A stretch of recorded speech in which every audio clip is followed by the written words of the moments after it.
धन और सत्ता का घमंड किस तरह इंसान को उसकी ही नजरों में गिरा देता है, यह कहानी उसी सच्चाई को बयान करती है। यह कहानी है राजन मल्होत्रा की, जो एक सफल बिजनेसमैन था, लेकिन अपने अहंकार और लापरवाही के कारण एक दिन सड़कों पर आ गया। फिर भी जीवन ने उसे एक नया सबक सिखाया और उसने अपनी गलतियों से सीख लेकर फिर से उठने की कोशिश की। राजन मल्होत्रा एक बड़े बिजनेस घराने से ताल्लुक रखता था। उसके पिता ने कपड़ों का एक बड़ा कारोबार खड़ा किया था, जिसे राजन ने संभाला। शुरुआत में वह मेहनती और समझदार था, लेकिन धीरे धीरे पैसों और सफलता ने उसके दिमाग पर असर डालना शुरू कर दिया। वह अपने कर्मचारियों से बुरा व्यवहार करने लगा, दोस्तों को नीचा दिखाता और गरीबों को तुच्छ समझता। उसका मानना था कि पैसा ही सब कुछ है और जिसके पास पैसा है वही दुनिया का मालिक है। एक बार उसके एक पुराने कर्मचारी ने उसे सलाह दी, साहब, बाजार में नए प्रतिस्पर्धी आ रहे हैं, हमें अपने बिजनेस को अपडेट करना चाहिए। लेकिन राजन ने उसे डांट कर भगा दिया, तुम्हें क्या पता बिजनेस के बारे में? मेरे पिता ने यह कंपनी बनाई है और मैं इसे चला रहा हूँ, तुम बस अपना काम करो।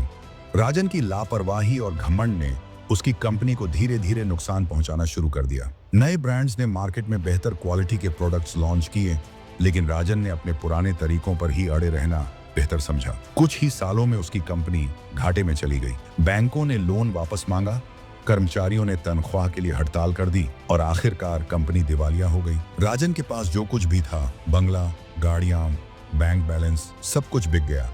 एक दिन वही राजन, जो कभी लाखों का मालिक था, अब सड़कों पर भटक रहा था। उसके दोस्तों ने उससे मुंह मोड़ लिया और रिश्तेदारों ने उसे घर से निकाल दिया। एक सर्द रात में जब राजन भूखा और ठंड से कांप रहा था, तभी एक साधु ने उसे देखा। साधु ने उसे अपनी कुटिया में बुलाया और खाना दिया। राजन ने अपनी कहानी सुनाई और कहा, मैंने सोचा था कि पैसा ही सब कुछ है, लेकिन आज मेरे पास कुछ भी नहीं बचा। साधु मुस्कुराए और बोले, बेटा, धन और सत्ता का घमंड इंसान को अंधा बना देता है। असली संपत्ति वह नहीं जो तुम्हारे बैंक में है, बल्कि वह है जो तुम्हारे चरित्र में है। साधु ने उसे एक छोटा सा काम दिया, मेरे साथ रहो और मेरी छोटी सी दुकान पर काम करो, मैं तुम्हें रोटी और रहने की जगह दूंगा। राजन ने हाँ कर दी। अब वह वही काम कर रहा था जिसे वह पहले छोटा समझता था। राजन ने साधु की दुकान पर ईमानदारी से काम करना शुरू किया। वह ग्राहकों से प्यार से बात करता, उनकी जरूरतों को समझता और हमेशा सच बोलता। धीरे धीरे दुकान की आमदनी बढ़ने लगी। एक दिन साधु ने कहा, राजन, तुमने अपनी गलती सुधार ली है, अब तुम्हें अपने पैरों पर खड़ा होना चाहिए। उन्होंने राजन को थोड़ी सी पूंजी दी और कहा, इससे कोई छोटा काम शुरू करो, लेकिन हमेशा विनम्र बने रहना। राजन ने एक छोटी सी चाय की दुकान खोली। वह अपने ग्राहकों को सम्मान देता, अच्छी चाय बनाता और कभी झूठ नहीं बोलता। धीरे धीरे उसकी दुकान मशहूर हो गई। कुछ सालों बाद उसने एक रेस्तरां खोला, फिर एक होटल और आखिरकार वह फिर से एक सफल बिजनेसमैन बन गया। लेकिन इस बार उसके पास विनम्रता और संयमपन था।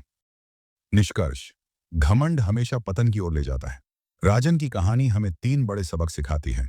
1. धन और सत्ता का घमंड इंसान को नीचे गिरा देता है। 2.